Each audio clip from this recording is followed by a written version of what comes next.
Hasira nyingi ambazo watu wanazo kwenye maisha ni kwa sababu si tu kwamba wamekutwa na matatizo, lakini hawajui nini cha kufanya juu ya hayo matatizo. Knowledge is confidence. Unapokaa hivi hauna unachojua, unakuwa ni mtu una hofu kupita kawaida.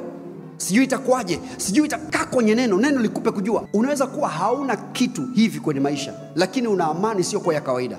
Unapoifikiri kesho yako, hauifikiri kwa hofu, unaifikiri kwa ujasiri. Kwa nini? Kuna kanuni umezijua na umeanza kuzifanyia kazi. Akasema anaucheka wakati ujao. Hauwezi kuucheka wakati ujao kama sio kwa sababu una passwords za kujua namna ya kuuweza, namna ya kuingia kwa mafanikio. Kuogopa kwingi tafsiri yake ni kwamba huna maarifa. Maelfu ya watu wanahitaji kula. Yesu akamgeukia mwanafunzi wake akasema, wapeni chakula. Sikia yale majibu ambayo yule jamaa alimjibu. Ni majibu yanayoonyesha panic. Akasema, what do you mean?